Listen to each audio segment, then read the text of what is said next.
Gendermess Productions and GINAVA'S Messy Friends would like to acknowledge that this show was recorded on Whadjuk Noongar Boodjar. Oh, yeah, mate. It just... Wobbly. It's my favourite sort of Australian accent, the one that's like, You know that accent where it sounds like you got a bit of heartburn. Like, emotional male character on Home and Away.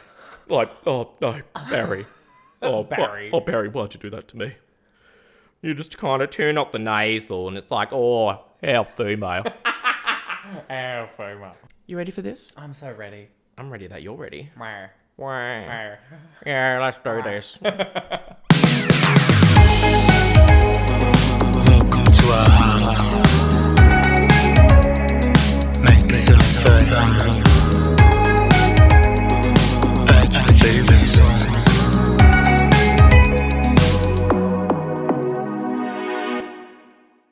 Well, hello everyone, and welcome to yet another episode of GINAVA'S Messy Friends. My name is Geneva, and today is the day that the technology shit hits the fan. So there's a few things that went wrong during this episode. The neighbours decided to start renovations during the Christmas period, so we were disrupted by noise, so then we rescheduled to record the next night. Then the phone recording of the visual shit itself, so then we tried again. So with everything that I've tried to salvage together and edited, I think this will be a pretty good episode, you know. But anyway, I digress. This episode we have Matthew Pope, who I sing their praises as being the MVP of the Fringe Festival. I love what they do. We chat about their creative process of song selection and who they like to bounce ideas off. We chat about Bjork for quite a long time, to the point where I believe I'm going to release a bonus episode of the Bjork conversation. So if you love Bjork, be excited for that. And then we also chat about how they exude their sexual energy. Oh. So without further ado, please enjoy Matthew Pope. Hello everyone, my name is Geneva. I have some messy friends I'd like you to meet. Matthew Pope. Hello. Okay, I honestly don't know where to start. There's too much. I've been wanting. I've waited for this day. I fucking waited for this day. Where should we start? Okay, I guess so. Slight intro. Mm-hmm.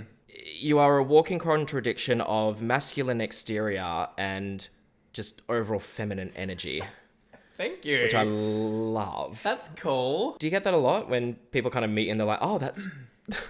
I get the good old like, oh, he's got a beard, therefore he's straight. Oh, he talks like a faggot. That kind of stuff.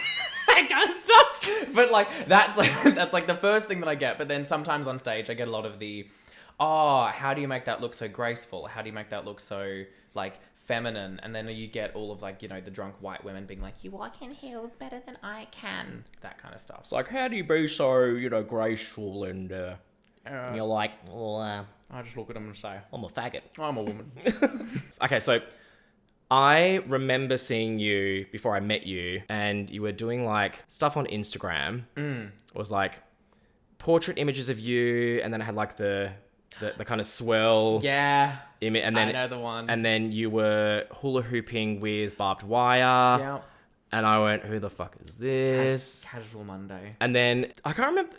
Was it worship that we first met, or was it something else? We must have met like at Connie's at the core at like one of those places, because I always remember seeing, I think there was one night where I saw your like this like tall like creature just moving around, and I was like, whoa, who is that?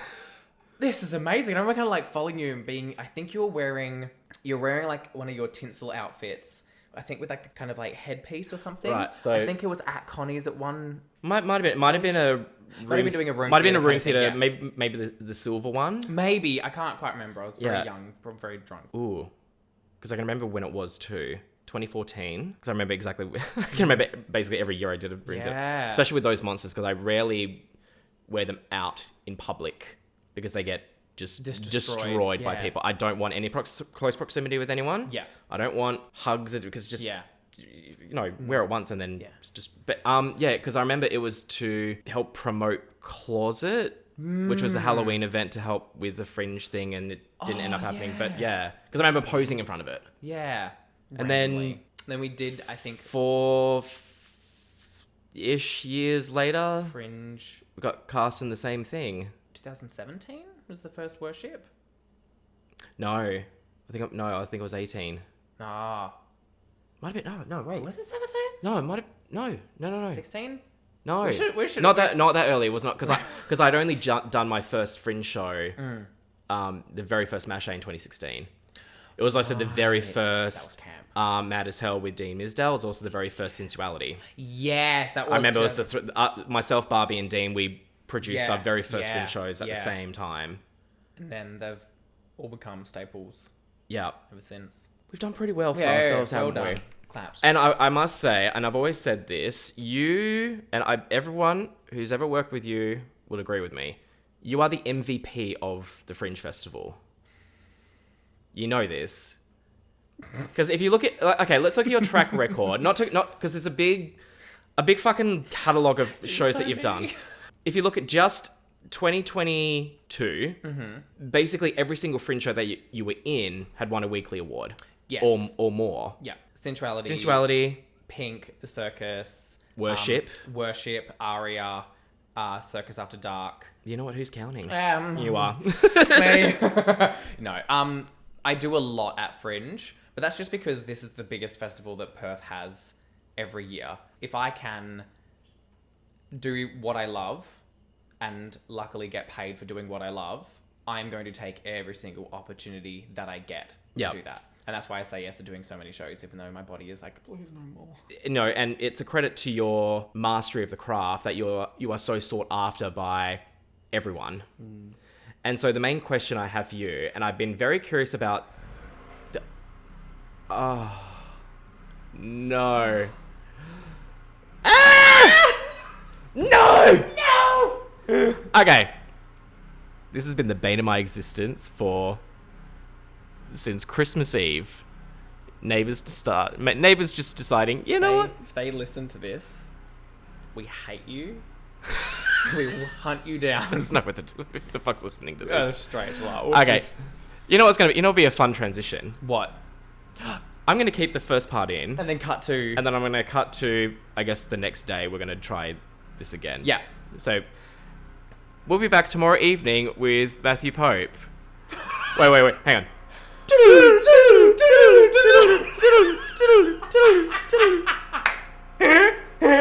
Wait, keep going. Okay, we're back now. Welcome to take 2. With less drilling. Yeah, less drilling, zen. So I think the question I was going to ask is, how come you've never done Edinburgh Fringe or ventured outside of Perth doing what you do? It's a loaded question because I, for so many years, haven't felt like ready enough. And also, I also haven't found like the right time, even though that's not really an excuse. It's kind of, I get super stressed about when I want to take something outside of my comfort zone of Perth. I want to make sure that it is the most polished, like at the very top of my expertise. And I kind of am always like stressed about making that as like perfect as possible. Do you have a basis of comparison in terms of like, because you've never been to Edinburgh just as a solo performer, kind of like checking things out? I think it's because I've seen so many like other circus performers, other burlesque performers, other like, you know, performing artists in like Berlin and Montreal and like London and all those places, and I'm always like, I'll never be able to do that. I'll never be that good. I know. So I think I'm always comparing myself to like these performers that I hold in such high regard, and then I'm like, I can't do that. I just need to get my shit sorted. Just get your shit. It's honestly like, you are world class right now. You definitely could. I want you to, like, as soon as possible. And, you know, 2023 might be the year. Yeah. It's one of those things where I've always wanted to do that. I've always wanted to go, but then I've always been like, oh no, I can't do that. And I've always like taken a back step. I just need to just put my foot down, bite the bullet, and do it. What I find unique about you as a performer, and I want to say this in a very respectful manner, you are the one performer that just exudes sex more than anyone that I've ever seen. You're not putting it on in a way of like, ooh, I'm being naughty. You're like, I see you on stage and I'm like, oh, we're gonna fuck. like in the same vein that I'll watch like a sex scene with the parents in the room. Yeah. That's basically you good. on stage. It's good. So how are you able to exude that sexual energy and intensity when, and I think that also adds to the dichotomy of how you are, you know, in person to how you are on stage. Like, where does that come from? I don't try. Like, obviously I love performing and I love kind of like showing, and like all performers have a sense of this where we love to show off to people. And I think it comes from, if you want to go like deep into it, I do feel like I don't have a lot of confidence within myself outside of like a performance setting. So when I am performing and I'm getting that immediate feedback from an audience, whether that's cheering, clapping, wooting, like, you know, screaming like take it off if I'm doing like a burlesque performance, it just gives me that like heightened sense of like, oh, I am attractive, I am like desirable in that case. And it kind of makes me feel a little bit more, I don't know, wanted. It's I almost guess. like the feedback is feeding into the objective of what you're doing. Yeah. It is always a rush and a thrill to do any kind of performing on stage and getting like a clap and getting cheers. So it kind of just all goes into this like kind of 5 minutes where I just disassociate. I'm like in the air just being like, and then I come down like, Yeah. cool, I did something. You know that not a lot of people can do that. Yeah. And this is the thing, like, I think you are the benchmark of those sort of, more or less, for lack of a better word, like male presenting performers. It's like, it's masculine, it's intense, it's sexual, and a lot of those sort of performers that want to do that, they find it, I guess, uncomfortable to be that, in a way, vulnerable in such a, you know? I also think I've done, from my performance art kind of like background and my university kind of studies and like things and like that I've researched, I have done it all kind of thing. Like I have been naked in front of like strangers for art exhibitions. I have had like, I've let myself be used as a object for like a participatory performance piece and all that fun stuff. I think we talked about that briefly yesterday when I was doing my barbed wire hula hoop. And I've kind of done all of the kind of styles of performance. I've done like just purely skill-based work, and then I've done purely emotion-based work, like what we did with Worship. Yeah. Especially Memento Veri. And speaking of which, that I have always found it so fascinating that you incorporate your background in performance art and art in itself into your discipline of gymnastics, circus, and seeing the progression in the different worships that we've done. Yeah.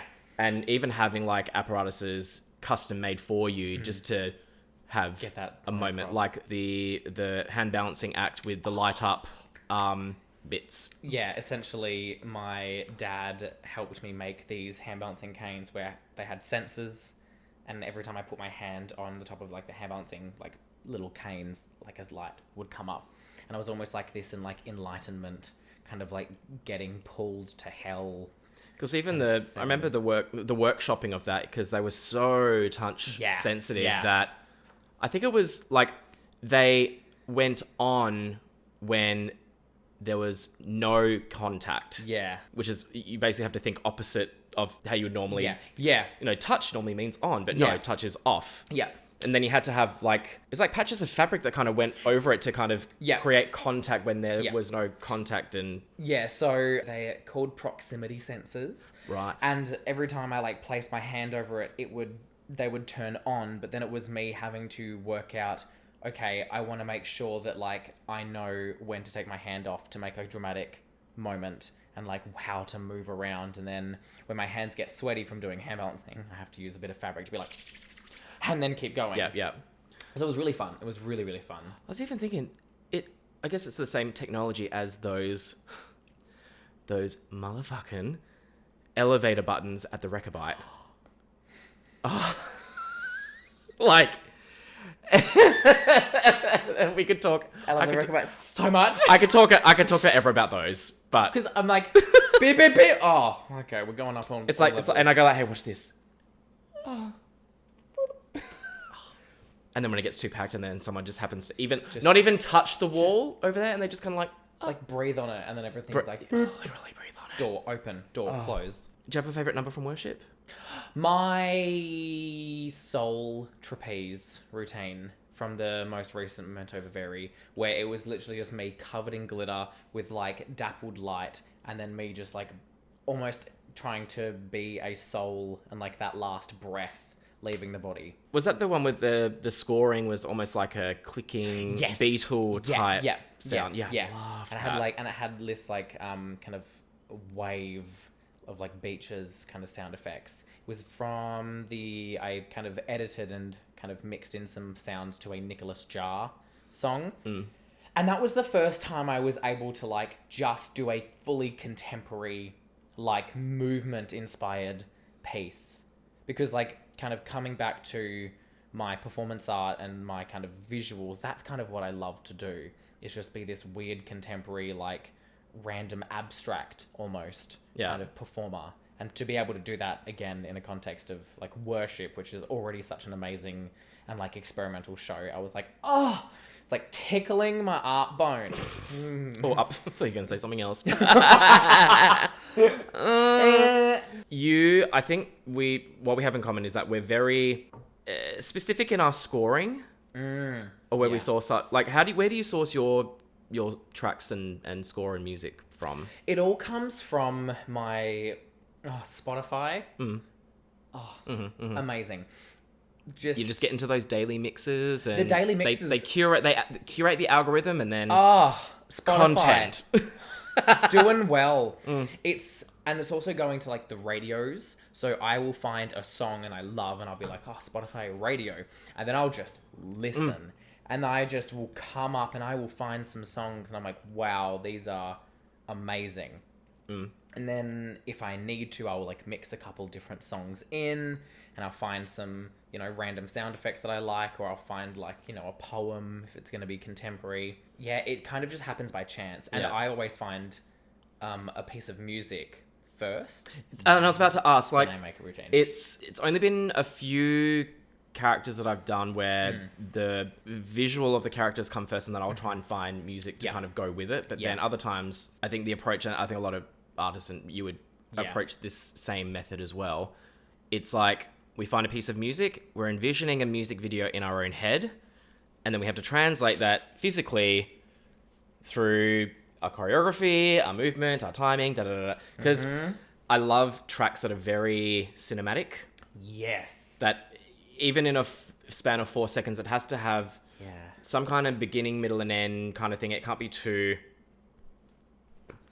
linear. Yeah. Does that make sense? Yeah. Yeah, like, I think there's only been one moment, like speaking of like sourcing music, I remember driving along around, putting on Triple J, and then I heard they played To the Last by James Blake, and I had to like pull over because I was like, shit, what is this song? I was like, and then that was one of the first kind of songs that I'd used for like a creature. That was the Rainbow Raggy one. Yes. So good when those moments just like happen. Yes. And I do feel like, and you've probably got this, some of the best work just has kind of happened, and it's kind of all fallen into place. Like, you just come up with a piece of music, and then you're like, oh, this would be perfect for this, and I'm working on this, and I have this idea, and you're like, oh, and then you get really excited about making it, and then when you're super, super excited about putting something on stage, that's kind of when the best.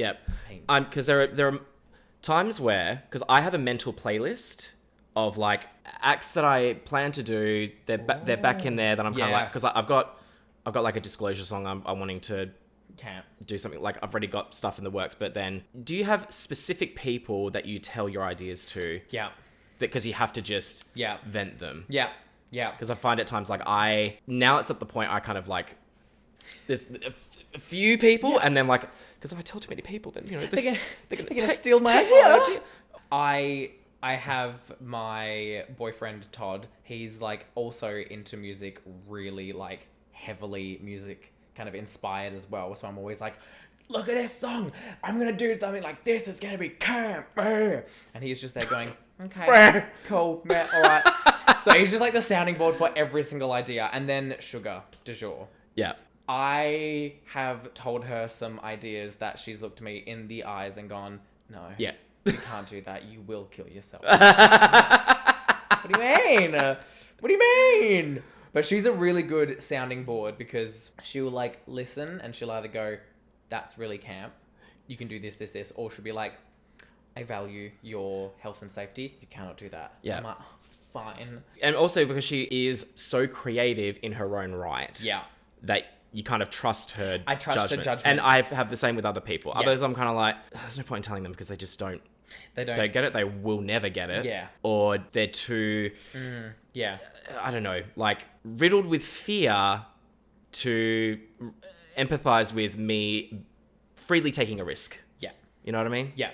And Sugar's so smart as well. She's so like kind of tapped in to really, really smart ways of either producing a character or kind of like emulating a story where if I run into any issues, she's like one of the best people to kind of be like, that's cool, we can do this, have you tried doing this? And then she's come up with ideas that I've gone,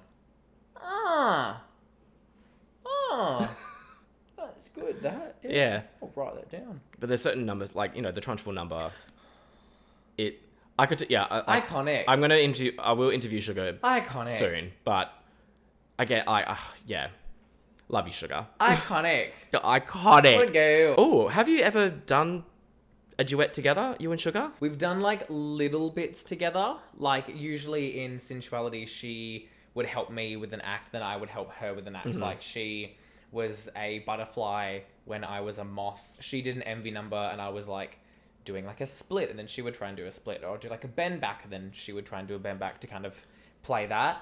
And then she helped me get the point across in my very chaotic storm, tsunami, cyclone number, where I had, I think Etta James, Stormy Weather, playing, and she was like on the beach in like a bikini and everything with like sunglasses on. And then I had storm sound effects, and she was getting all mad. And it was... So yeah, we've definitely done little kind of like things like that, but never a curated, like, No. actual big, Yeah. like... We've had some dumb ideas, which are camp, but yeah, Which I'd love to see, like, because I think you both are, like, attached at the hip. Oh yeah, absolutely. And I'm waiting for the day that I see you both on stage at the same time doing something just... Yeah. Well. So, the time has come where we're going to... Because, the talk of inspirations and music and all of this... Bjork. Yeah. Oh, We're going to talk about Bjork. Honestly, I don't know where to start because it's such a yeah. because every question is so loaded. And I think you and I have the same appreciation for her, not just her music, but her like artistry, her influence, her way about creating music. I don't see her as like a... She's not creating for anyone else. Yeah. She's creating for herself. And she's exploring things that she's passionate about and therefore is giving her passion to other people. Yeah. And it's kind of like what I know you and I want to do when we are on stage. Yeah, I think and this is why I really resonate with her as a creative. Yeah. And it's a mantra that I'll talk about till the end of time.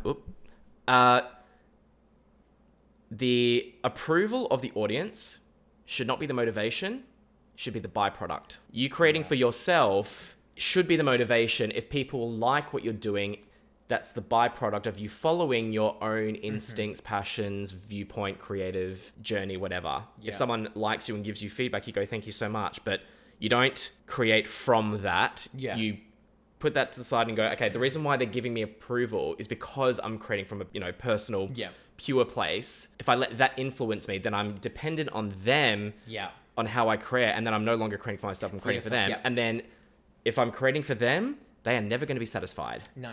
which in turn is like Bjork. So, okay, I guess where we can start is what moment or album or song were you first like, oh, who's this? Your introduction to Bjork. Okay.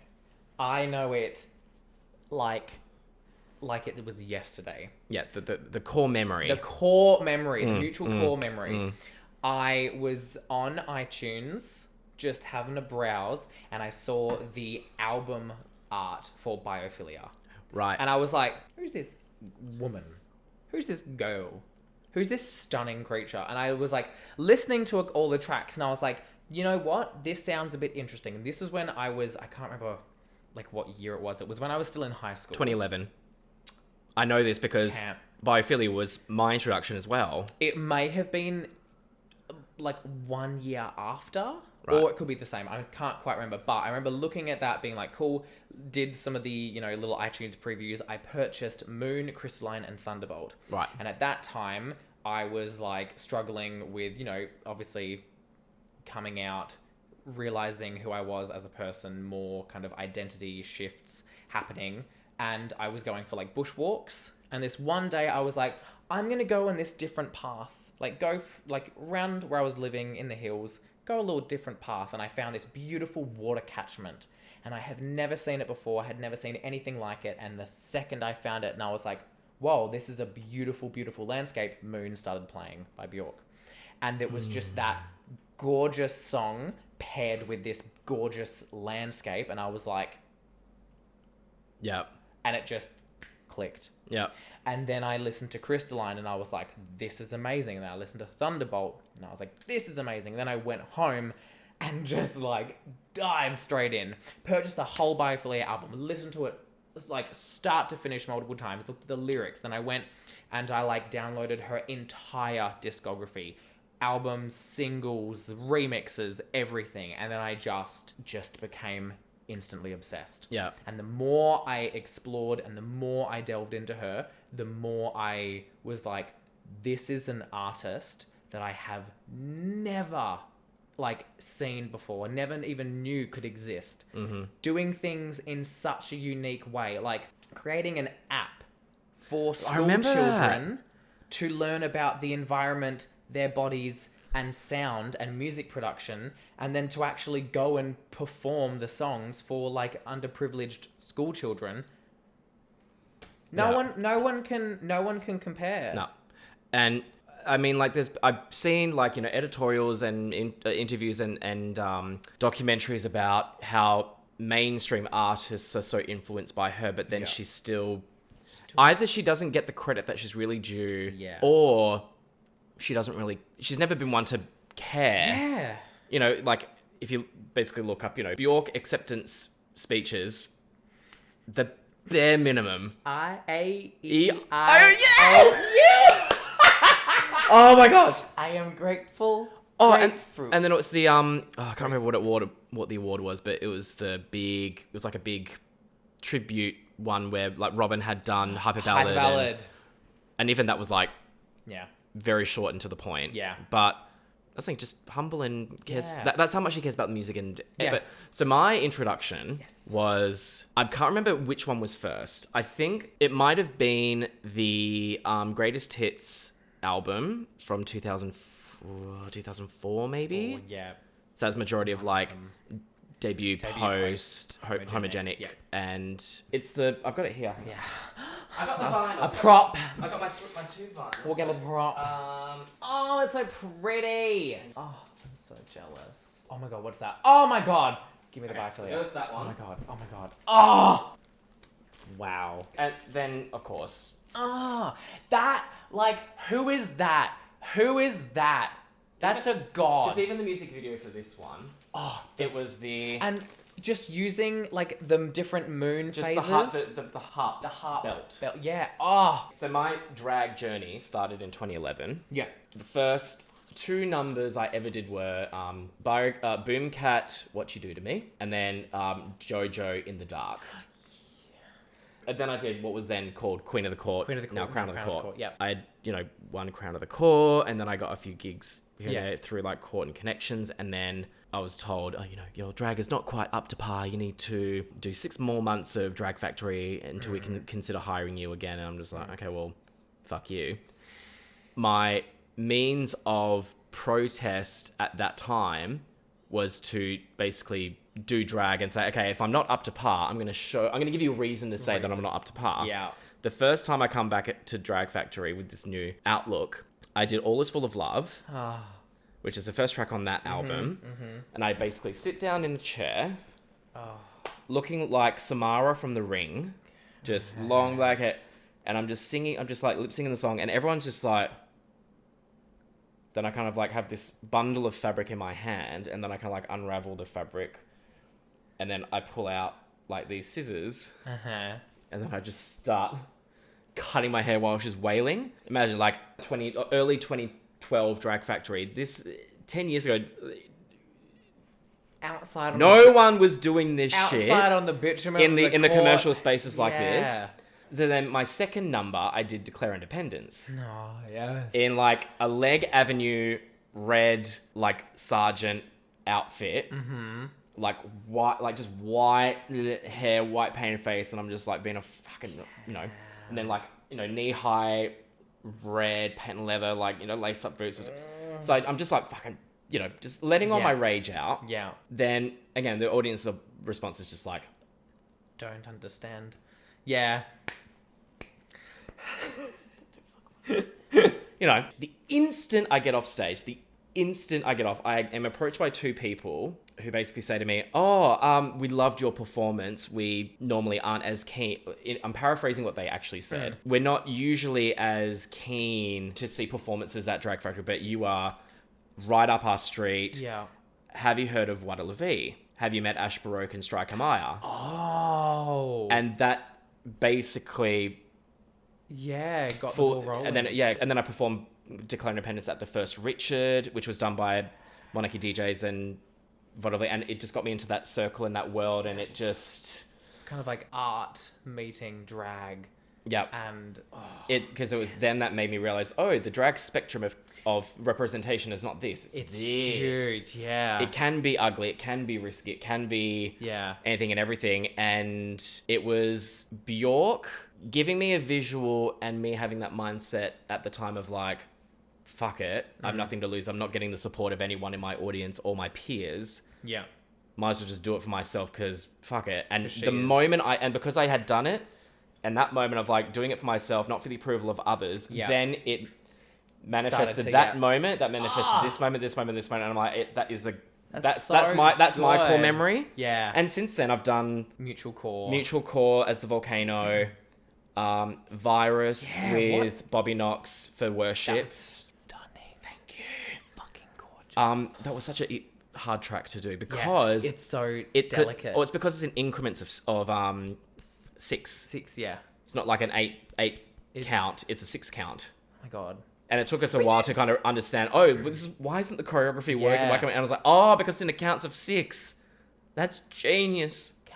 So you've done Crystalline, Declare Independence, All Is Full of Love, Mutual Core, Virus. Any other? What else have I done? Bjorky tracks? I've done some fucking weird. tracks. I've used bits of like a history of touches, just as a transitional bit in a show. But what else?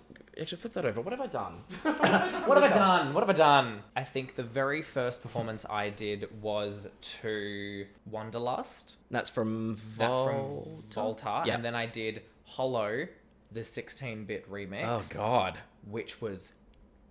Oh, that stank face. And the best thing in the world, one of my really good friends, Sassy Limbs, she can attest to this. We were at, I think it was Hale School's auditorium, very rich, expensive money auditorium. And because I think 16-bit uses a more, a wider range of levels that's not in normal 8-bit kind of songs, the bass that it had in this song was next level. I was hanging on a trapeze vibrating because you listen to it from a normal stereo and it can't pick up the subtle bass, but then you listen to it from a massive auditorium and it's Yeah. And it's just this guttural, oh, it's heaven. So I performed that, and then I performed Ancestors from Majula with Tanya Tagak. Then I performed Storm from the Drawing Restraint 9 soundtrack. Which you have to explain this one to me, because it's the Matthew Barney Cremaster cycle. it's in the discography of Bjork. Yeah. But it's not really known to a lot of people. Yeah. Because I didn't know about it until you told me about it when we were doing a worship rehearsal, and I was like, Yeah. what is this? And then I think the only other ones I've done is an Echo of Stain, which is what I did for Sensuality. And I did Lust, and I did Autoerotic Asphyxiation. Of course you fucking did. Of course you fucking did. So if you just witnessed a jump cut, it's because we lost we've been recording for about an hour, and then about 30 minutes after that, gone. Yeah. So, but I just want to cut in audibly, Yes. just the best moments of what we were talking about. So, basic conversations about Bjork, insert them here. So I'm guessing like 2011 or 2012 was like... 2012 was me and Bjork. We were Bjork, We were yeah. biffles. We were like fucking pen paling back and forth, MSNing, ASL. You're chatting in Habbo. Me and Bjork on Club Penguin. Fucking just whirling. Oh, fuck those references. Yeah, it was. The whole movie is beautiful. It's like a really interesting storyline. You fall for her character. You're with her character the whole way. It's like this beautiful arc of the story, and then they just grab you by the fucking shoulders, and they just push you off a cliff and into the emotional depths of the sea. And then you're there just like, wow. And I imagine what her body would sound like against those rocks.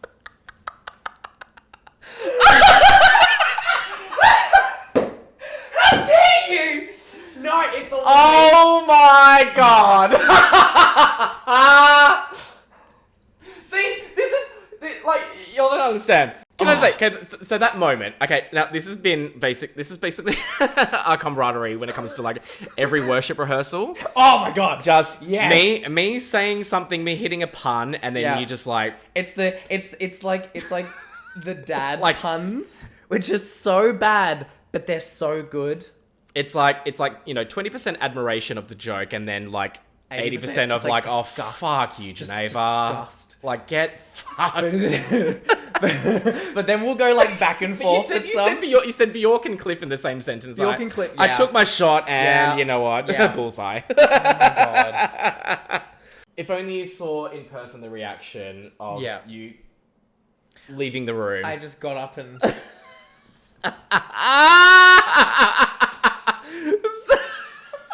I'm done with you. I was proud of that joke. It I was was a good proud. joke. It was a very good joke. I will And give the you fact that that you needed a moment to Needed- register what happened. yeah, I didn't. It didn't get me. And this is the thing about why why it's you that brings this out of me, because it's I don't know. You know when you're like your reaction is just it motivates me. yeah.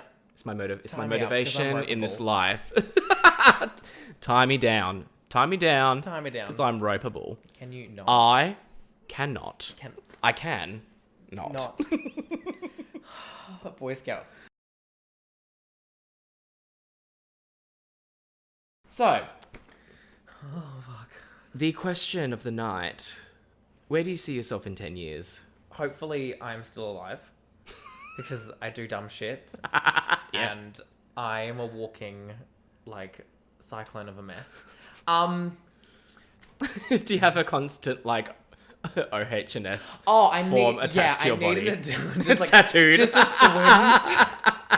Everyone I come into contact with is just like, yeah, I'll sign off on that. It's fine. My public liability is through the roof. No, I think in 10 years, I mean, I hope I am doing things that I now kind of want to be doing. So like being able to travel and tour and perform in different places around the world. I want to keep Perth as a base because I've grown up here. I love it here. I've got so many friends and things that I love about Perth, and yeah, hopefully I'm able to do things that I always want to do, like perform certain acts and make certain outfits, and I don't know, kind of perform in areas where I've always kind of thought about, or I've kind of thought like, oh, I'm not good enough to do that, or I'm not good enough to be performing there. Like hopefully, like, not even in the next 10 years, maybe in the next couple of years. Yeah, I think it'll be sooner than you think. I hope so, but I know that is just me having to just put my foot down, bite the bullet, and do it. I like that. Yeah. Oh. Well, thank you so much for joining me. Thank you for having me. And thank you for being in my show. Oh, anytime. Anytime. It's a fun time. I love it. GINAVA'S Messy Friends is a Gendermess production. Artwork designed by Paper Wombat, and the theme song is Bumblebee by Bloodnose. If you want to know more about the podcast, or find out when Gendermess Productions are doing another live show, then you can find us on our website, gendermess.com, or Instagram @gendermess. Yeah, I feel good.